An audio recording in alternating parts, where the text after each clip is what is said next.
So it's kind of like, the law is retroactively trying to reach back into the past for what you did before it even exists, yes, to criminalize your behavior. Is that right? Yes, the law was expanded 2011 to include also the sexual minorities, or what the right term is.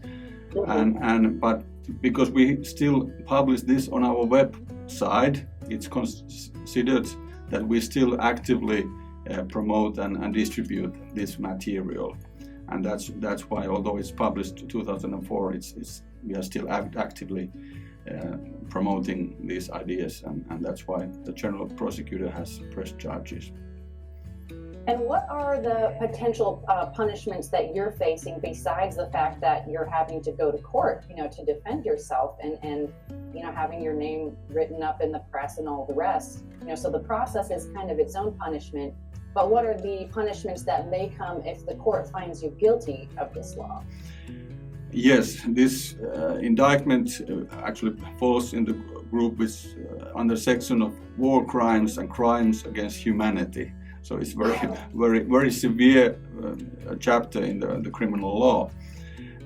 In this case, most probably, if we lose the case, then we would face fines, or the maximum penalty would be 2 years in jail. But that's very unlikely in our case. But it's still a possibility according to law. So up to 2 years in jail for just saying what Christians believe about how men and women are created different, and we've been made to be married to each other, opposite sex marriages. Is that yes, and we are also arguing on the basis of natural law why homosexuality, to live in those relationships, are not good for the people themselves and not for the society. But this is a basic Christian teaching, and Mrs. Räsänen, she's also facing 2 other charges. And the one case is where she quoted, or she took a picture from Romans 1, and saying that during the pride parades, that it's what the church is doing with this thing, when Bible is calling it a sin and shame to live in homosexual relations. So yeah, it's deeply rooted also in the... One of the hate crimes that's at issue here with the colleague that wrote this thing that you published, one of the charges against her is that she took a picture of the Bible and put it on Twitter. That's her crime. Yes. And saying that it's a sin and shame. Those, these are the cases. Okay. I think it probably, can you then give me a little bit of more, details about the law, that you're being, that's being used against you in Finland? Can you kind of give a summary of what it states? Is it basically one of what we call in the United States an anti-discrimination or a sexual orientation and gender identity law? So the idea is basically creating a protected class of sexual behaviors. Is it very similar to other ones that are across the, we have a lot of those in the United States right now. Is it comparable to those kinds of laws that are in the United States that we already have as well? Or is there something different about the Finnish law that's in addition to other laws that we might have in the United States about these matters?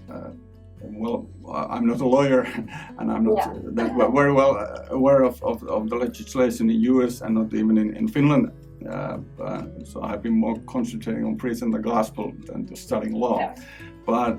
But yes, I think the broad picture is here about the cultural change.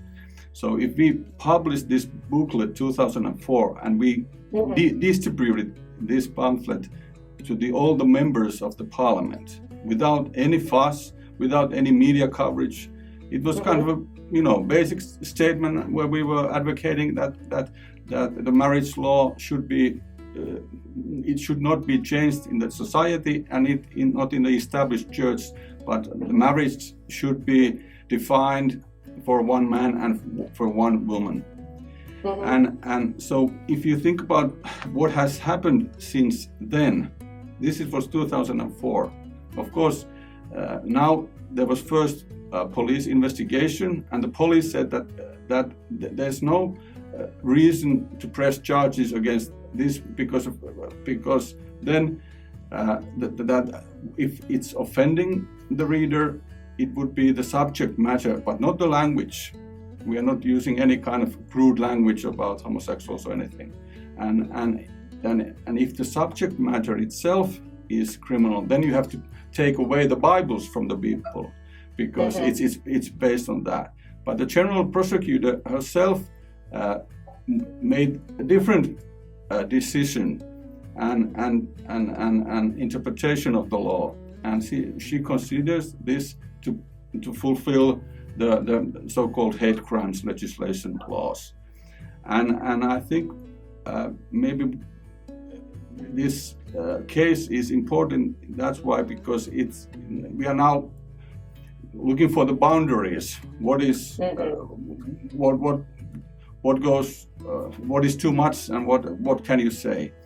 And personally, I'm very worried about the situation, because whatever the outcome of the case is, this is also sending a signal that if they can come after a bishop, and if they come after a grandma and a member of parliament, then they can come after you. So be silent about these issues, and that's what's really making me worry.